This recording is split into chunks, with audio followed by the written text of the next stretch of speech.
Bien, queremos dar la cordial bienvenida al presidente de la Cámara de la Industria de la Construcción, arquitecto Silverio Durán, y al ingeniero Jorge Valverde, académico, geólogo, especialista en temas de estructuras.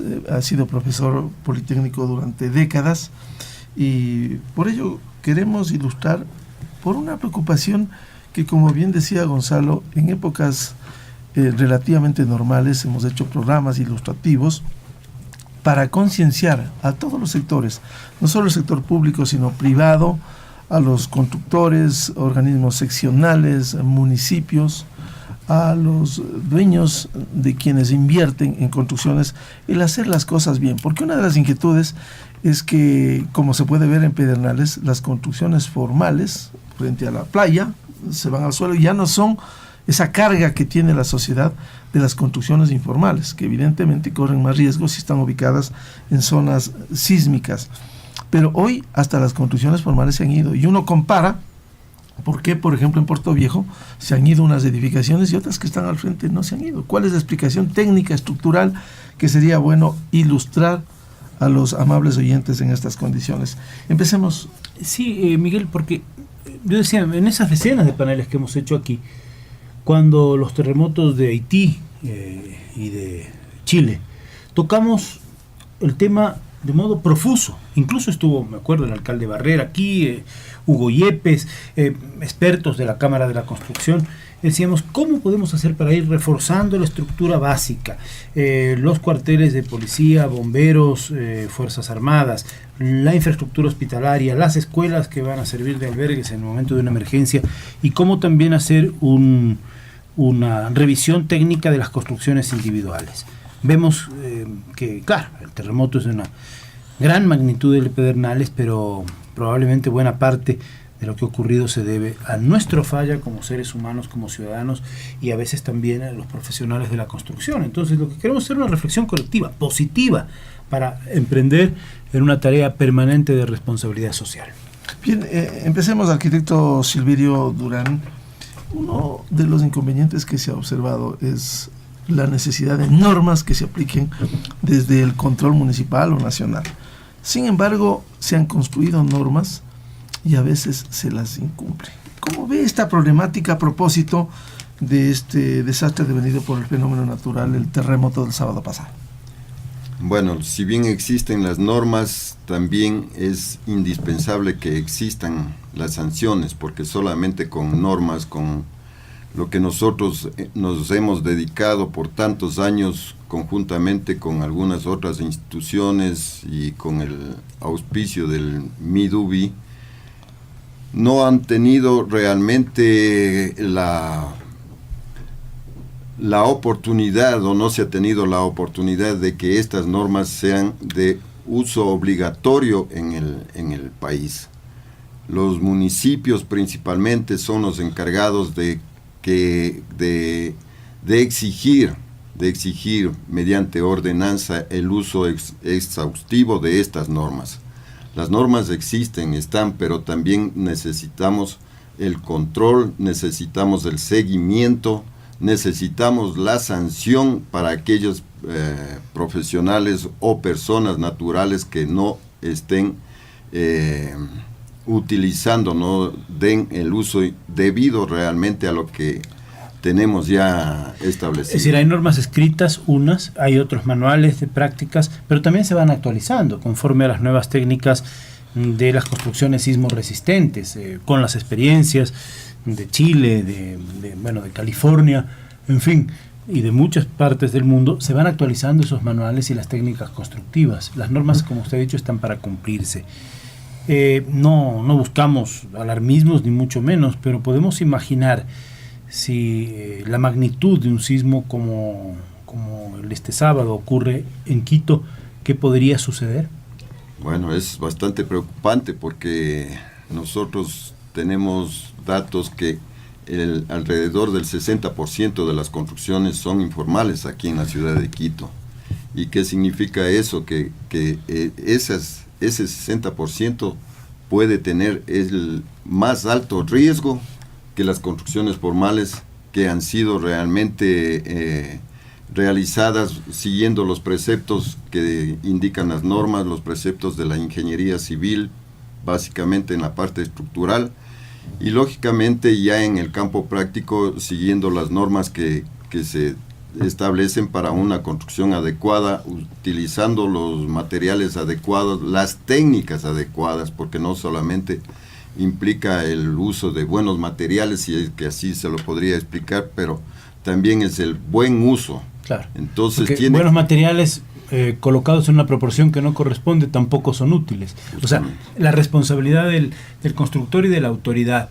Claro, una ciudad como Quito, si el 60% de las construcciones son vulnerables o informales, corren riesgo, y estamos hablando a lo mejor de 1 millón de personas en riesgo. ¿Cómo emprendemos una cruzada de responsabilidad social colectiva, donde las autoridades, los constructores, los ciudadanos que emprenden también una construcción tomen conciencia? Sí, a veces hay que gastar un poquito más, pero la vida, ¿cuánto vale? No, eso no tiene precio, la vida humana no tiene precio, y realmente no significa que una construcción formal o hecha por un profesional desde su diseño y lógicamente desde su construcción sea más cara o sea más costosa. La verdad es que a la final, como se dice, el precio de la vida no tiene precio, y muchas veces resulta que al no emplear las técnicas, no emplear a los profesionales de la construcción, el propietario supuestamente se ahorra, pero eso a la final es una pérdida. ¿Por qué? Porque pueden simplemente colapsar la vivienda que él, estamos hablando básicamente de vivienda, ¿no? Uh-huh. La vivienda de él puede colapsar, y eso ha sido una pérdida total, no parcial, lo que supuestamente él pretendía ahorrarse al inicio, pues las consecuencias al final son de otra índole. Pero lo que ha pasado hoy en Manabí, en Los Ríos, en Esmeraldas. Parte de eso es así. Y también hay que tener en cuenta que el municipio, y a esto vamos también nosotros estamos haciendo una propuesta al municipio de Quito, básicamente, que eso podría aplicarse a nivel nacional, que nosotros como institución, la Cámara de la Industria de la Construcción, puede hacer el seguimiento de todas las construcciones que se las haga en la ciudad.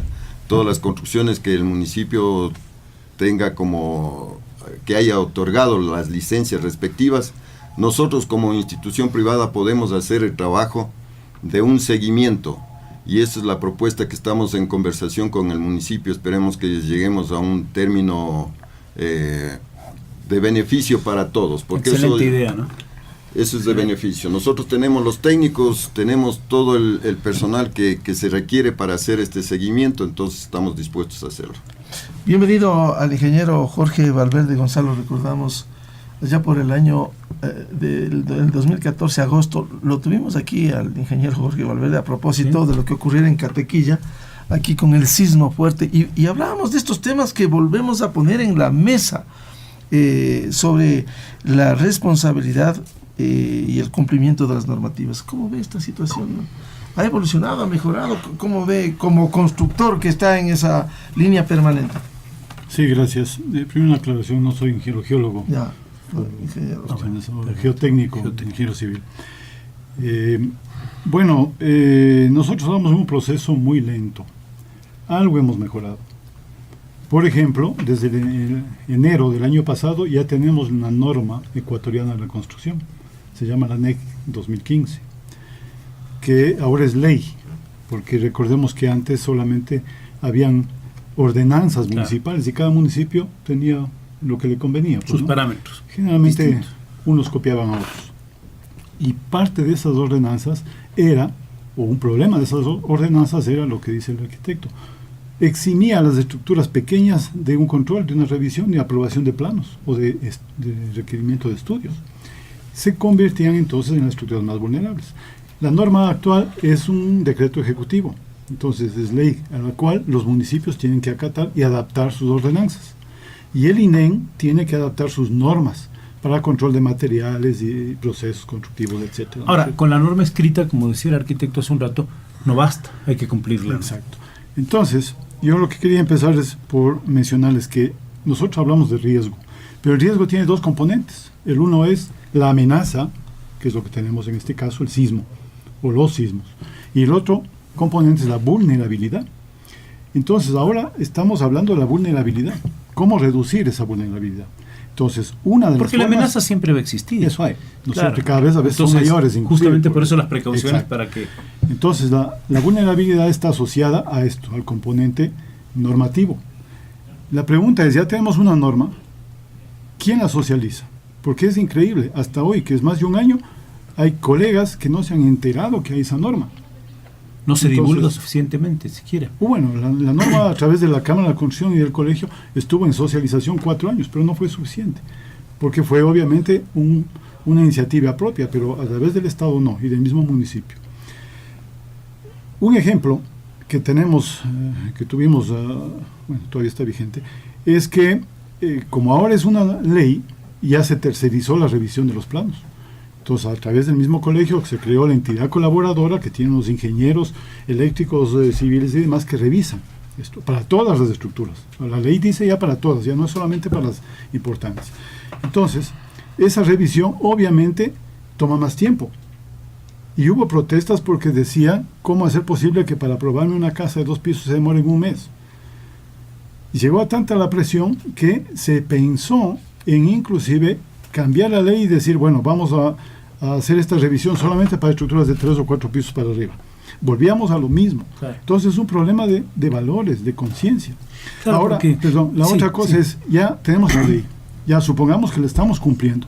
La pregunta es, ¿quién hace el seguimiento? ¿Quién hace que eso se cumpla? Y en el caso del sismo, ¿no es cierto? Ahora hablamos de lo mismo, de los muertos, los daños y demás. Yo pregunto, en todos los sismos que tenemos, al menos de los que yo doy fe desde los años 70, ¿alguna vez se ha hecho un retroanálisis y se ha dicho, bueno, a ver, se cayeron 50 estructuras, ¿por qué se cayeron? ¿Y dónde estuvo la responsabilidad? Bueno, no, ¿quiénes son los responsables? ¿Dónde estuvo? ¿Qué podemos hacer para corregir?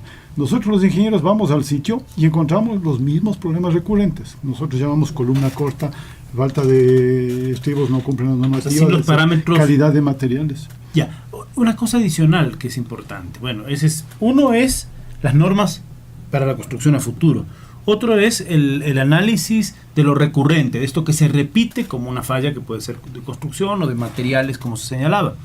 El otro aspecto que es importante, lo hemos tocado aquí con Miguel también, insisto, desde esos terremotos de Chile y Haití hemos hecho pero decenas de paneles, de conversaciones como estas, es el tema de la revisión de lo que ya está levantado, de estructuras grandes. Aquí en Quito tenemos grandes edificios, en otras ciudades del país también, acabamos de ver lo que pasó en Puerto Viejo, Manta, en fin.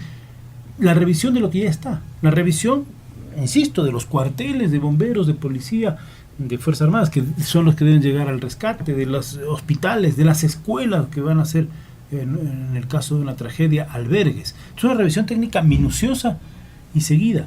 Hay un terremoto en cualquier parte del mundo, nos acordamos media hora, o bueno, estoy exagerando, pero después nos volvemos a olvidar. Eso es, yo creo que es importante también, ¿no? Ahora, como parte de la norma NEC 2015, de la cual yo formé parte también del comité, nos encargamos de poner una cláusula, y es que exige a las ciudades de más de 50.000 habitantes tener una microzonificación sísmica, que cubre parte de lo que Gonzalo dice.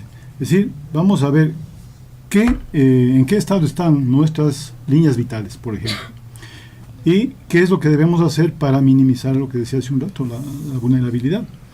Entonces, la microzonificación sísmica es un estudio bastante completo, ¿no? Involucra ahí varias áreas, pero es una herramienta importante, vital para todo municipio que pueda proyectar, pues que sepa, a ver, esta es la zona de mayor riesgo, entonces no voy a construir aquí, o voy a limitar, ¿no es cierto? No solamente por para atenuar el impacto. Exacto, no solamente por el aspecto paisajístico, por el valor de la tierra, sino porque acá hay más riesgo. Claro. ¿No es cierto? Ayer hablaba alguien, decía, pero bueno, ¿quién le dijo a estos señores que no hay que construir en el lecho del río? No les dijo nadie. La ley está. Todos los ordenanzas dicen que eso ya es cuestión de aplicación de la autoridad. Entonces, o los hoteles frente a las playas de Pedernales, se entiende que son formales. O sea, hacer un edificio de 5 pisos, eso ya no es informal o hecho clandestinamente. Entonces, a lo que voy, hagamos un análisis y veremos qué pasó. Claro. A lo mejor falla de materiales. Eso es vox populi aquí, que construimos con la arena de la playa. Y eso la norma dice que no hay que hacer. ¿Por qué? Porque tiene elementos químicos que no se llevan bien con el cemento, entonces reducen la resistencia de los materiales. Y eso es un proceso en función del tiempo. Entonces, si yo tengo una estructura que es resistente hoy, en 10 años a lo mejor es mucho más vulnerable. Pero ese seguimiento, el mismo propietario no lo hace, el mismo interesado. Menos no va a ser el municipio. ¿No es cierto? Entonces, carecemos de esa información. Gonzalo empezó diciendo, si las normas son dinámicas, son variables. En nuestro caso estamos adaptando recién la primera norma, ya con nuestros datos verdaderos en cuanto a sismología y a sismoresistencia. ¿Cómo lo actualizamos? Con esta información, pues con esta retroalimentación. Entonces hay que hacer una evaluación, no solamente de la parte social, sino también la parte técnica, que desgraciadamente, y eso tengo que decirle, pasa siempre a segundo plano. Lo importante está en otro lado, está como digo, en la parte paisajística, en el costo, etcétera, menos en la seguridad. ¿Y dónde está la responsabilidad? Eso es compartida. Primero, obviamente, hablemos de la ética de los profesionales. Partimos de que todo profesional está haciendo las cosas como dicen las normas y como su conciencia lo dicta. Y segundo, por el organismo regulador, en este caso es los municipios o el mismo gobierno, que en este caso tienen oficinas que centralizan todo lo que es la construcción de obras públicas. Pero ese seguimiento no hay. La fiscalización en este país, igual que el diseño, son lo menos importante, lo que pasa por alto. Lo importante es la construcción y cuándo se inaugura la obra y cuándo entra en servicio, etcétera. Más no el control del cumplimiento. Es decir, a ver, pásenme los resultados de las pruebas que han hecho. Y la aprobación debe estar a través de eso. Debe haber inclusive segunda, doble aprobación, como decía, el seguimiento a la obra. Aquí el municipio le da un permiso de habitabilidad, pero los requisitos son otros. De la seguridad de la estructura no se habla. Se habla ahora cuando dice, claro, el 60% de las viviendas son vulnerables. La pregunta es, ¿quién tiene responsabilidad de ese 60%? ¿Y qué vamos a hacer para minimizar ese riesgo de tanta edificación? Recordemos que este sismo, no sé si yo no escuché la intervención de Hugo Yepes, este sismo no es el más grande que esperamos. No es. Hay otro mucho más grande. ¿Qué nos va a pasar? Porque ese sí no va a afectar solo a la costa. Ese va a afectar a todo el país. ¿Qué va a pasar ahí? Estamos esperando para otra vez lamentarnos lo que pudimos haber hecho y no hicimos.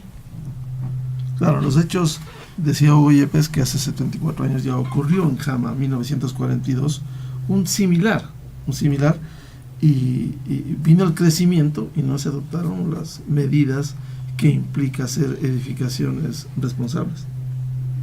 Claro, porque eso, como decía Gonzalo, ahora hablamos 15 días. Nosotros los ingenieros nos reunimos, hacemos foros, conferencias, mostramos los daños, nos asustamos, reforzamos el código, esto es sintomático, reforzamos el código, nos volvemos más exigentes y después empezamos a aflojar por la presión. Porque la gente, como decía hace un momento, no le ve esto como inversión, le ve como gasto. O como prioritario, que sí claro, es. Esto no es importante, no es necesario, vea más importante el otro, porque Claro, solamente... pero ahí están los resultados. Ahora entonces, no nos quejemos, pero decía, hagamos una retroalimentación y veamos qué pasó. Se pudo haber evitado qué porcentaje de daño si es que cumplíamos la norma básica. Claro. ¿Cuánto es eso? No sabemos. Además ya no podemos, todo está en escombros. ¿Cómo saber cuánto? O sea, ya pagamos el costo con vidas humanas. Exacto. Este momento, frente a lo que ha ocurrido en Pedernales y las otras ciudades. Mantenemos contacto rápido con la alcaldesa de San Vicente, provincia de Manabí, Susana Ceballos. Queremos conocer la situación que están viviendo este momento. Muy buen día. Sí, es importante que usted nos diga el estado de la cuestión en este momento y las principales necesidades, por favor, tanto en San Vicente cuanto en Bahía, alcaldesa Ceballos. ¿Aló? Sí, adelante usted, por favor, ya estamos al aire. ¿Cuál es el estado de la cuestión? ¿Qué es lo que ha pasado en San Vicente, Bahía? ¿Y qué es lo que necesita prioritariamente la población en este momento? Bueno, primero pues gracias por la apertura que me dan en este momento de poder informar a la ciudadanía ecuatoriana lo que está pasando en nuestro cantón. Nosotros no hemos tenido comunicación todos esos días. Realmente pues es terrible la situación que estamos viviendo. En San Vicente tenemos muchos damnificados, sobre todo nuestra parroquia Canoa ha sido muy afectada. El 90% del balneario está totalmente destruido, todos los hoteles están pues en el piso.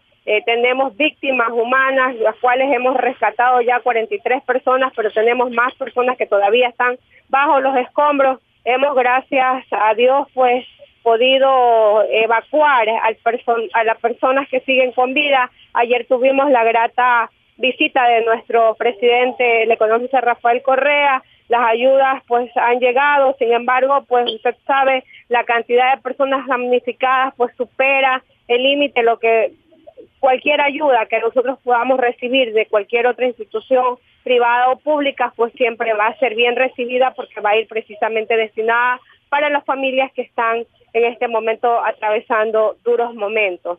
Nosotros tenemos, por ejemplo, en este momento necesidad urgente de agua, de víveres y de carpas, porque no tenemos cómo ponerle a las personas dentro de un albergue carpas. No tenemos un albergue totalmente preparado. Sin embargo, pues hemos improvisado con plásticos, pero estamos tratando pues de solucionar también colchones, porque hay familias enteras que han perdido absolutamente todo. Sí, ¿cómo está el tema sanitario, salud, las casas de salud de las zonas cercanas, de Bahía, en fin, San Vicente? ¿Cómo se están dotando las construcciones en esos hospitales o en esos centros de salud? ¿Cómo está? Nos han dicho anoche desde Bahía de Caracas, por ejemplo, que se requiere formol para seguramente las tareas duras de cadáveres y también anestesia y otro tipo de productos. No hay medicamentos, no hay farmacias abiertas, no hay negocios abiertos, no hay tiendas abiertas, no hay donde comprar absolutamente nada porque las réplicas siguen también, además. ¿Hay ya rescatistas en la zona de Canoa, San Vicente, Bahía? Estamos trabajando con maquinaria y con rescatistas para poder pues recuperar los cuerpos que aún nos faltan por encontrar. ¿Por dónde pueden llegar las ayudas de auxilio? Y por supuesto hay que pedir que no sea la población común y corriente la que llegue porque más bien genera problemas. ¿Por dónde puede llegar? Parece que se ha cortado la comunicación. A ver si la logramos restablecer. Bueno, ahí está el problema, ¿no? Está pintado de cuerpo entero, el drama. Las 90%. Que dice agua, víveres. Leí ayer en el portal La República una declaración del alcalde de Manta. Decía que 10 hoteles en la zona de Tarqui, fundamentalmente, que es pegada a Manta, prácticamente no se distingue la separación de la parroquia de Manta con la de Tarqui, 10 hoteles han caído. Es decir, es una cuestión importante que ilustra lo que ha pasado. Cosa que no ocurre en la otra zona de Barbasquillo, del Murciélago, en donde están ahí algunos hoteles todavía y no les ha ocurrido mayor cosa. Bueno, sigamos con este análisis hasta ver si restablecemos también la comunicación con Roxana Ceballos, es alcaldesa de San Vicente, y ya nos ha dicho el 90% de las edificaciones en Canoa se han ido al piso. Bien, arquitecto Silverio Durán, presidente de la Cámara de la Industria de la Construcción, ¿cómo combinar esta exigencia del cumplimiento estricto de las normas con la entrega de obras? Porque analizamos esta situación, que por un lado puede haber presión de los dueños o de los constructores y por otro la demora de los municipios. Entonces, todas esas normas que nos ha descrito el ingeniero Jorge Valverde casi quedan en letra muerta.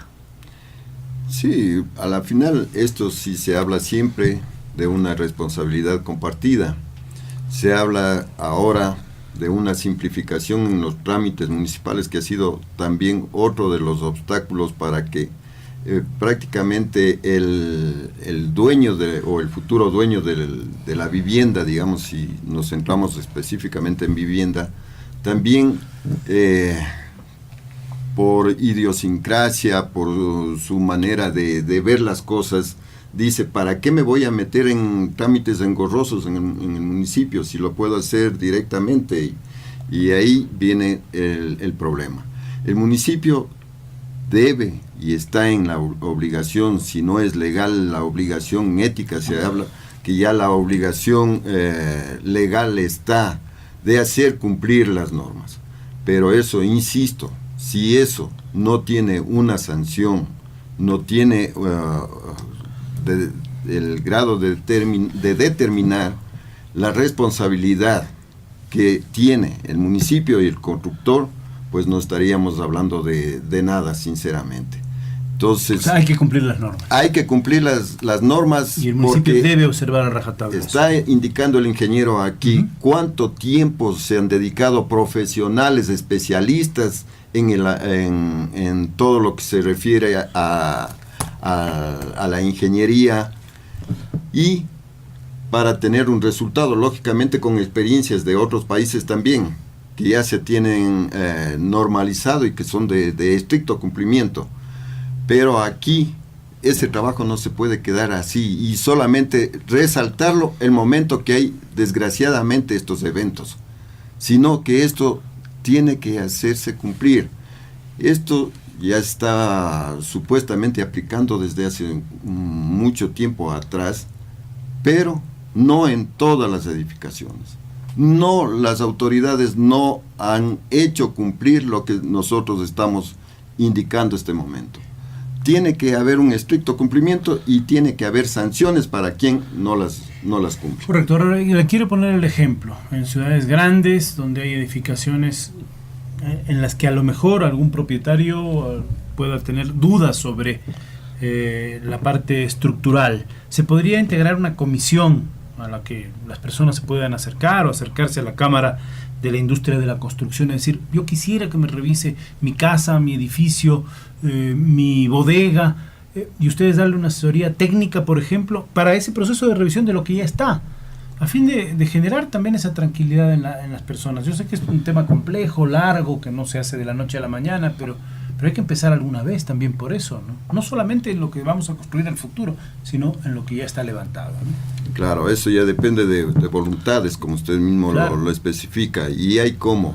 Tenemos los técnicos apropiados, tenemos los técnicos suficientes dentro de nuestro gremio que pueden hacer esos peritajes, digamos, esos estudios. Sí, a la final es sí. un peritaje, pero bueno, es un estudio a profundidad que se puede hacer con muchas técnicas que lógicamente depende del tipo de estructura, el tipo de suelo, porque también comienza desde abajo, hablamos, para ser más comprensible, desde la cimentación, claro. Ver la calidad de suelo que hablaba también el ingeniero, que hay zonas que son más vulnerables que otras.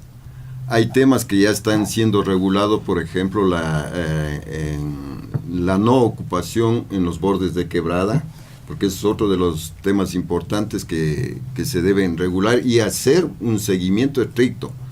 Lo que pasa es que seguramente el municipio no tiene la capacidad, digamos, operativa, no tiene los recursos suficientes como para contratar más técnicos que estén haciendo este seguimiento, y miren, hay muchas viviendas sobre todo que están ocupando bordes de quebrada, y eso tiene un riesgo tremendo. Y lógicamente también ubicar y dar las licencias de construcción en los sitios donde no tienen estos factores de riesgo que estaba hablando el ingeniero aquí, que son los altos riesgos en las zonas sísmicas, en determinadas zonas, que eso no se debería construir. Y esto que apunta el arquitecto Durán, Miguel, es muy importante, no solamente para el momento de un sismo. Una zona de quebrada es vulnerable, propensa a la erosión por las lluvias, simplemente, claro. Y eso va minando el suelo, ¿no? O sea, no solamente hablamos del riesgo en un sismo en este caso, ¿no? Ahora, de los hechos consumados por este terremoto hay que sacar lecciones. Y, por ejemplo, si los municipios darían cuenta de cuántas sanciones se han establecido previo a la construcción si no cumplían con las normas técnicas. E incluso, ingeniero Jorge Valverde, ¿se pueden mejorar las estructuras? Sí. Existentes. Sí. Claro. Bueno, el mejor ejemplo es lo que hace el municipio de Quito con la restauración de las casas patrimoniales, ¿no es cierto? Y ese es el ejemplo, que es un trabajo costoso. Es un trabajo más largo y más costoso que una edificación nueva, porque obviamente tenemos materiales tradicionales que ya no se los utiliza, ya nadie construye con adobe ahora, con madera. Entonces, ese reforzamiento toma mucho más tiempo, eso lo digo porque yo he participado en muchos de ellos. Claro, pero en el caso de las construcciones patrimoniales hace falta justamente para preservar ese patrimonio cultural, que es parte de la... Ya, pero lo mismo en la otra, es para preservar las vidas de la gente. Por supuesto. Entonces, el tema de vulnerabilidad, de análisis de las estructuras existentes es un problema mundial, porque claro, nosotros aquí es mucho más claro, porque no hacemos casi nada. En otras partes, por ejemplo en Japón, hacen cartillas. El gobierno hace cartillas y le va repartiendo a la gente, le dice, a ver, tienen que hacer este procedimiento. Y si está bien la construcción, tiene que hacer estos pequeños detalles con un profesional, con asesoría a veces de las universidades o las mismas cámaras, para que reduzca esa vulnerabilidad. ¿Quién lo paga, quién lo financia? Pues es otro tema. En nuestro caso no llegamos ni siquiera a eso, no tenemos ni siquiera un censo, ¿no? Del tipo de edificaciones. Obviamente y hay que ser claros, este problema le desbordó al municipio. Ya no podemos también decir, bueno, el municipio debe. El municipio lo que tiene que hacer ahora es continuar lo que empezó haciendo ya, tercerizando sus actividades. La revisión de plano está tercerizada. Falta el siguiente paso. Y claro, y de pronto no es suficiente una institución, necesita otra más, calificándolo, ¿no es cierto? Entonces, luego vendría el siguiente proceso, que es el análisis de lo ya existente.